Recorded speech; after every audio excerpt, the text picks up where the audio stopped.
રહ્યા છો ગુજરાત 18 લાઈવ. હવે જોઈએ અગત્યના સમાચાર.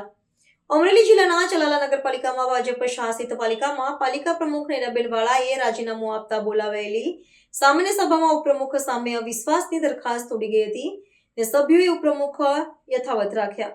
આજે ચલાલા નગરપાલિકાની સામાન્ય સભા યોજાઈ હતી ને પાલિકા પ્રમુખ નૈનાબેન વાળાએ રાજીનામું આપ્યા બાદ ઉપપ્રમુખ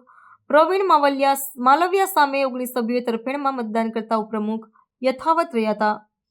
પ્રાંત કલેક્ટર ધારીની અધ્યક્ષતામાં મીટિંગનું આયોજન કરવામાં આવ્યું હતું, જેમાં પ્રમુખના રાજીનામા બાદ નવા પાલિકા પ્રમુખ અંગે કલેક્ટર દ્વારા સામાન્ય સભા આયોજન થશે તેવું ચીફ ઓફિસર સાવન રતાણીએ જણાવ્યું હતું. ચલાલા નગરપાલિકા ખાતે નગરપાલિકાના સભ્યો દ્વારા પ્રમુખ તેમજ ઉપપ્રમુખ શ્રી વિરુદ્ધ અવિશ્વાસની દરખાસ્ત કરવામાં આવેલ હતી, જે અનુસંધાને પ્રમુખશ્રી તેમજ ઉપપ્રમુખશ્રી દ્વારા આ બાબતે સામાન્ય સભા ન બોલાવતા માનનીય કલેક્ટર સાહેબ દ્વારા આ બાબતે ખાસ સામાન્ય સભાનું આયોજન કરવામાં આવેલ હતું, જે અનુસંધાને અધ્યાસી અધિકારી તરીકે પ્રાંત અધિકારી શ્રી ધારીની નિમણૂક કરવામાં આવેલી હતી, જે અનુસંધાને આજ રોજ તારીખ 24/12/2025 12 કલાકે નગરપાલિકા કચેરી ખાતે અવિશ્વાસની દરખાસ્તની બાબતની માનનીય કલેક્ટર સાહેબની સૂચના અન્વયે ખાસ સામાન્ય સભાનું આયોજન કરવામાં આવેલ હતું, જે અનુસંધાને કુલ નગરપાલિકાના 24 સભ્યો પૈકી 19 સભ્યો હાજર રહેલ હતા. આ અગાઉ 22 તારીખના રોજ નગરપાલિકાના પ્રમુખશ્રી દ્વારા કલેક્ટર સાહેબને પોતાના પ્રમુખ પદના હોદ્દાની રાજીનામું આપવામાં આવેલ હતું, જે કલેક્ટર સાહેબે એ જ તારીખે 22 તારીખે એની સ્વીકાર કરેલો હતો. તેથી આજની મિટિંગમાં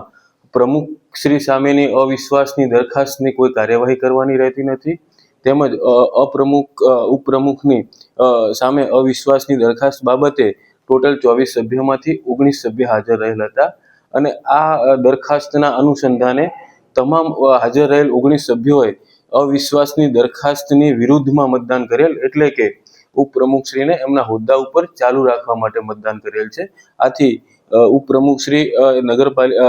ચલાલા નગરપાલિકા ખાતે ઉપપ્રમુખશ્રી પોતાનો હોદ્દો યથાવત રહેશે, તેમજ પ્રમુખશ્રીએ એમનું રાજીનામું અગાઉથી આપેલ હતું, એટલે ઉપપ્રમુખશ્રીનો હોદ્દો ખાલી પડેલ છે.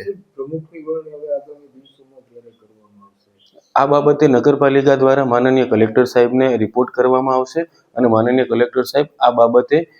ચૂંટણીની જાહેરાત કરશે